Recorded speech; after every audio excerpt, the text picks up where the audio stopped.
video on planning a personal development program.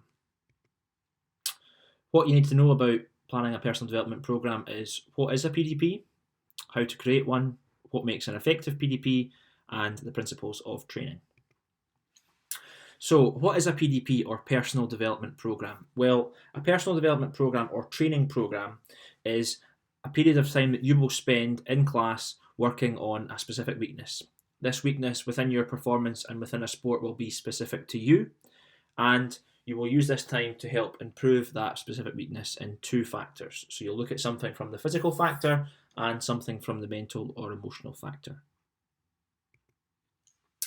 In your National 5P portfolio, you'll be asked to detail what you did for your personal development program for both factors. You'll be asked to tell the marker what were your goals or what were your targets for each factor, and you have to give details of what you did, so what approaches did you use, who did you work with, and how did you check for progress? How did you monitor the effectiveness of your personal development program?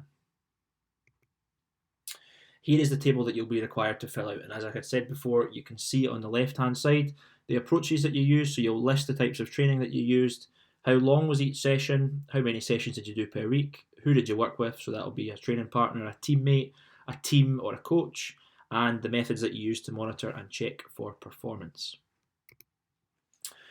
So it's really important when you plan a personal development program that you use the principles of training and the principles of effective practice. You may have heard your teachers talking about these things before. A good way to remember this is the SPORT FIT acronym, and this stands for Specific, Progressive, Overload, Reversible, Tedium, Frequency, Intensity, Time, and Training. We're now going to look at each of these in turn.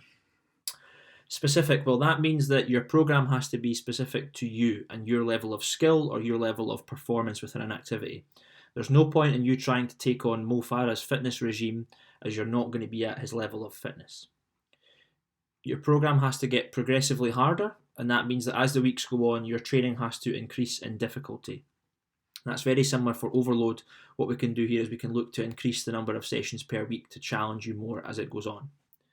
Your program also needs to be reversible, and what we mean by that is if you were to suffer an injury during the PDP, or alternatively if you weren't seen to be making too much progress and you were seen to be tired and having burnout, we then need to be able to make certain changes.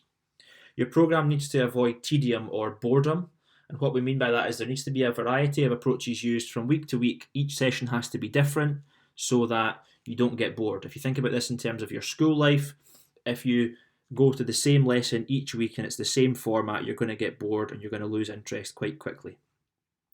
You need to consider the frequency of how often you train.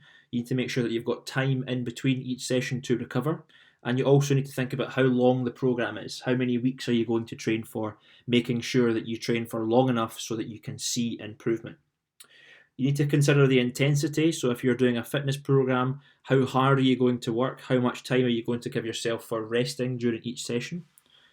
You need to have a look at the time and the duration of each session. How long are they going to last? You need to make sure that your sessions are long enough so that you can see improvement, but also not too long so that you get tired and you get fatigued and you burn out. For example, if you were doing a fitness session, if you were quite new to a sport and your fitness wasn't particularly great, you wouldn't want to train for an hour and a half, as you just aren't going to be able to last and sustain an effort for that amount of time. And lastly, you need to think about the training approaches that you use, what is best suited to your level of skill and your level of fitness and your activity. So, an effective PDP, and these are some of the features of an effective PDP.